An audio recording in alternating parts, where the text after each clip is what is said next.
And welcome to episode 44 of the Get More Sports podcast. My name is Doug McCain. Thanks for rocking with us once again. On today's episode, we're breaking down Monday Night Football as the Jets get blown out by the Browns and Odell Beckham Jr.'s return to the Big Apple. He electrified last night in New York, and we're going to break it all down. And then we're going to give you our Week 2 takeaways of the NFL season.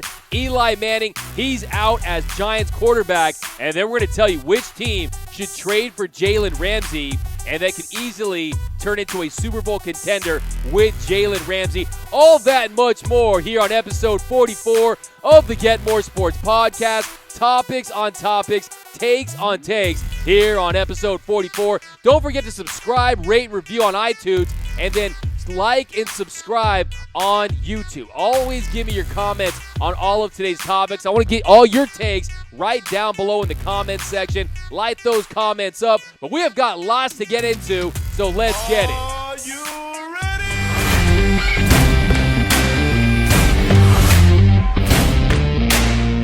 And we're going to start with Monday Night Football, where the Browns, they go into New York and they crush the Jets in OBJ's return to MetLife Stadium. He showed out. He had a big game.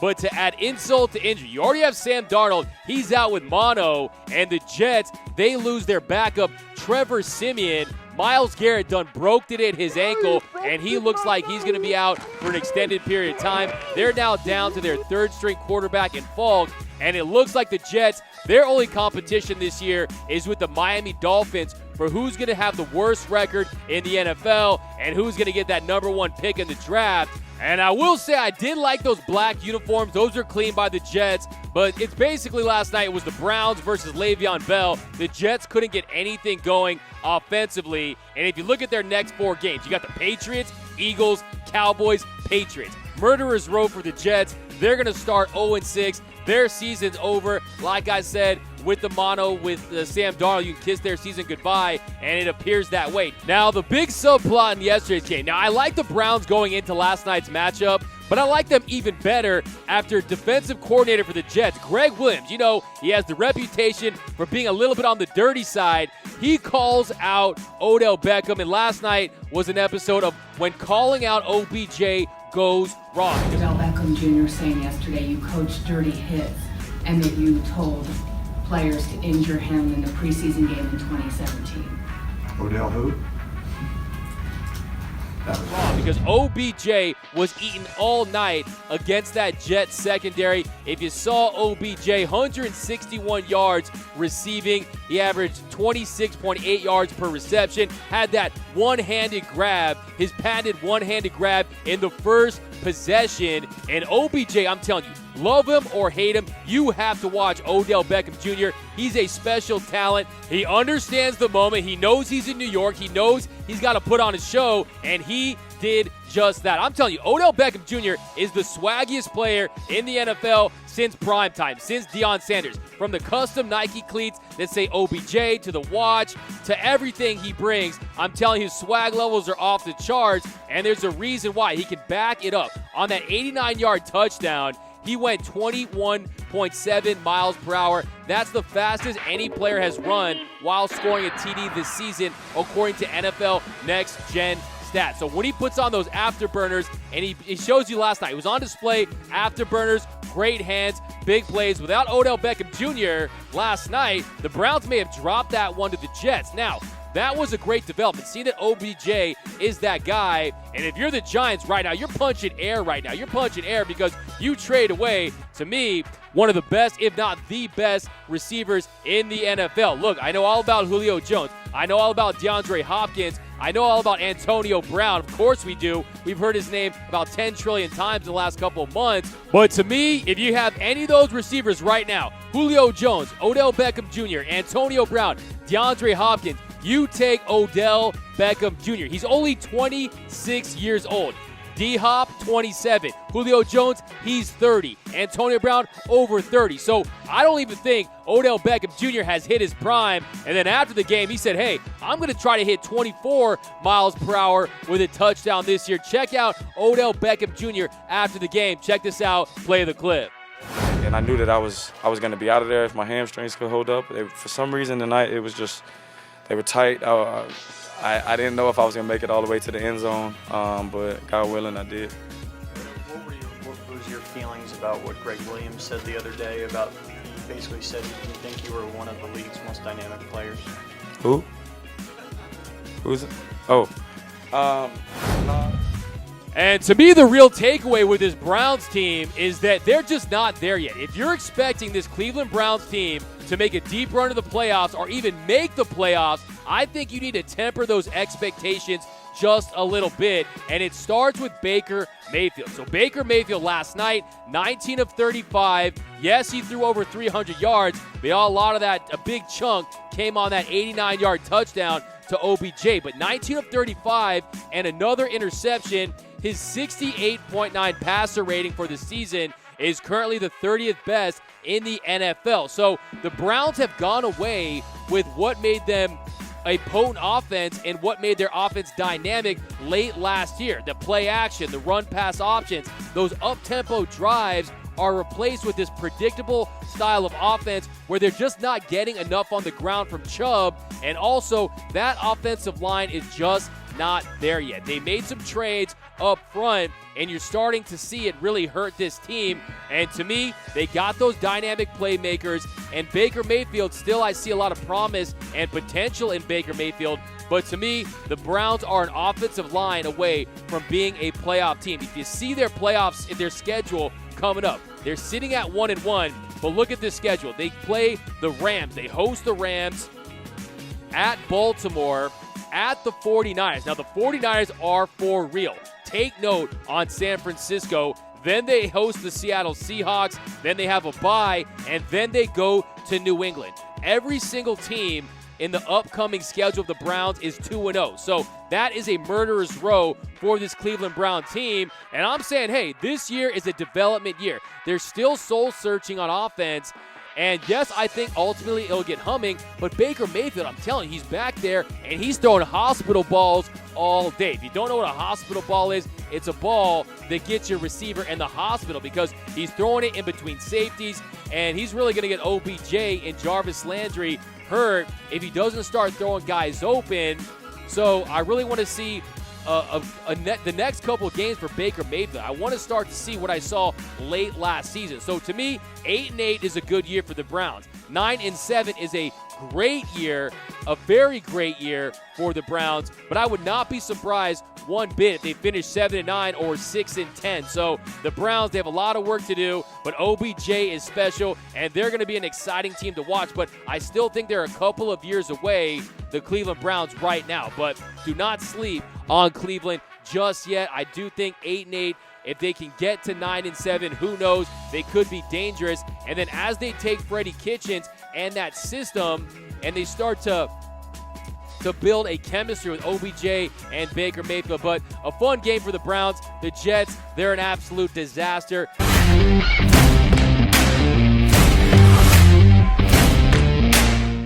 And a couple news and notes around the NFL. One, the New York Giants have announced that Daniel Jones will be starting in place of Eli Manning. And the number 6 pick out of Duke just goes to show, if you draft a quarterback in the first round, no matter what the organization says, hey, we're going to let him sit, we're going to let him observe, we're going to let him absorb, no way. He's going to play sooner than later, and in this case, it's week 3. And if you're a Giants fan, look, Eli Manning, 2 Super Bowls, okay? One of the best moments ever, the catch off David Tyree. He has done his thing for New York. He's a legend for the Giants, but it is about damn time, and I applaud the Maras and the Giants for doing this early. You know, they were being very protective with Eli Manning with how they were going to change the guard in New York, and they did it swiftly, and it's time. I want to see him and Saquon Barkley, see what they can do. And if you're Daniel Jones, you watched last night's game, and you got that news, and you were probably saying, hey, I wish I had OBJ to throw to. It would have made my life a lot easier, but that is not the case. But he will get his start for the Giants. And then Big Ben Roethlisberger, sad news out of Pittsburgh. He's going to be out for the entire season after having to undergo elbow surgery. It did not look good. Now, something a little eerie, if you remember, and I just watched The Football Life with Terry Bradshaw. It was an elbow injury that ended his career, and to me, this will do the same for Ben Roethlisberger. He might come back, might be serviceable, but I truly believe this is the beginning of the end for Ben Roethlisberger in Pittsburgh. I don't see him coming back and being an all-pro, Pro Bowl caliber quarterback that can lead this Steelers team into the playoffs. Now, the question is, if you're a Steelers fan, how do you feel about Rudolph? Well, it's clear that the Steelers organization, they feel very good about him because they make that trade for Minka Fitzpatrick. He gets traded from the Dolphins to the Steelers, and he's on a very favorable rookie contract. But now you're in a position where, hey, this better work out with Rudolph because, yes, Roethlisberger, he said he's going to come back next year, and he was quoted saying, I'm completely determined to battle through this challenge and come back stronger than ever next season. The Steelers committed 3 years to me this offseason, and I fully intend to honor my contract and reward them with championship-level play. I will do all I can to support Mason and the team this season to help win games. I love this game, my teammates, the Steelers organization, and fans, and I feel in my heart I have a lot left to give. So the football gods know no mercy when it comes to this season and injuries. Drew Brees, Ben Roethlisberger, you got injuries galore, and it looks like this could be the year of the backup. Now, if you're a Steelers fan, I'm telling you, Mason Rudolph is a guy that you have to give a chance to. He went 12 of 19, 2 touchdowns, and had a much better game than Ben Roethlisberger. I really like what I see out of him. I think that he could lead this team to the playoffs. So I saw Stephen A. Smith. He was crying on First Take but look, you got to watch the tape on Mason Rudolph. This guy's got an arm. This guy's got talent. They plucked him out of the third round out of Oklahoma State a couple years ago. Threw for almost 5,000 yards. This guy can sling it. So do not sleep on Mason Rudolph. And the big bombshell news over the weekend, too, was that Jalen Ramsey, he got into it with head coach Doug Marrone. They got into a real big scuffle on the sideline. Here, check this out. Play the clip. Just didn't work. Doug, can you explain what led to the disagreement between you and Jalen Ramsey and several of the players in the first half? There's a lot of emotion in the game, I'm sure. I don't know. I can't recall.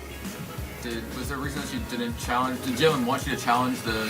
Yeah, we have a process. I think that we've done a very good job. I think, since I've been the head coach, obviously we're the best ones at winning them, right? So we have a process that we have to confirm it because timeouts are big, and we had no one that was able to confirm whether the ball was knocked out or not. And I couldn't see it because he had it back to me.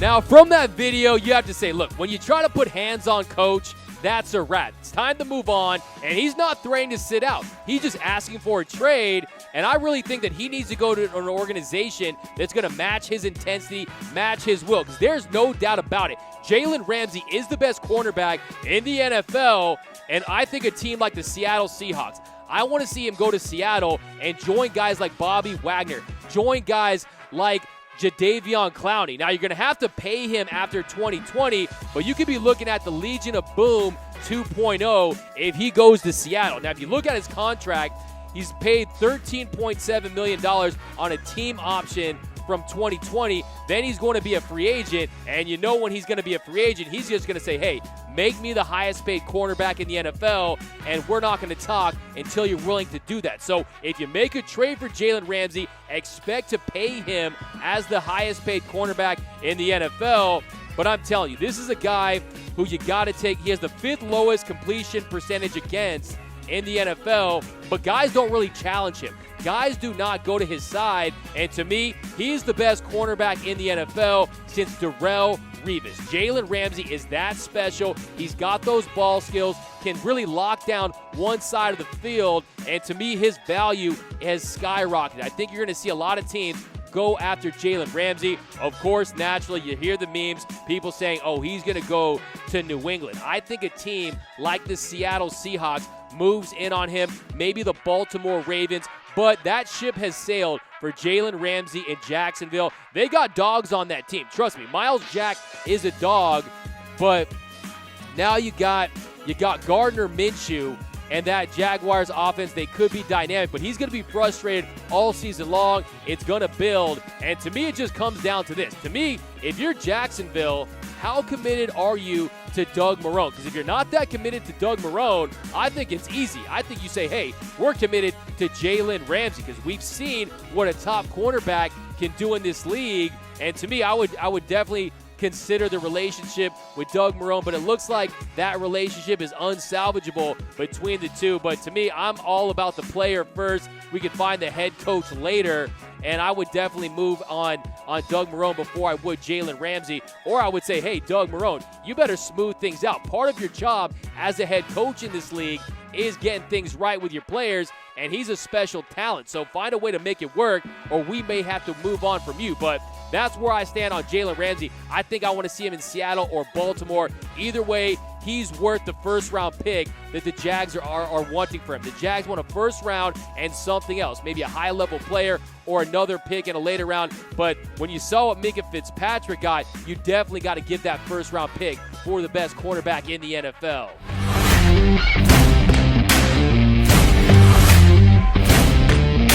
And then how about the New England Patriots? The Patriots look like they're determined to make another run at an undefeated season like they did in 2007. So they follow up that 33-3 drubbing against the Pittsburgh Steelers with a 43-0 blowout against the Miami Dolphins. Yes, it's the Miami Dolphins. We know how bad their season's going, but they've outscored their two opponents by 73 points, okay? To consider that, no team in NFL history has outscored its opponent by 73 points or more during its first two games since 1975. So has it happened since 1975? And this Patriots team has only had a top 10 defense under Bill Belichick once, and that was in 2006. Really, they've been middle of the pack in most of these Super Bowl years, but it looks like they have a top 10 defense. By every metric, their defense is the best defense in the NFL by the first two games. They've even had 14 points, 2 pick sixes in that span. So that Patriots defense looks like it's much improved from last year. They look like they're going to be top 10, but you know what you guys came to talk about, of course, is Antonio Brown. You want to know, how did Antonio Brown fare in his Patriots debut? And he caught 4 balls, 56 yards, a 20-yard touchdown. Really would have been 2 touchdowns had it not been for an underthrown ball by Tom Brady.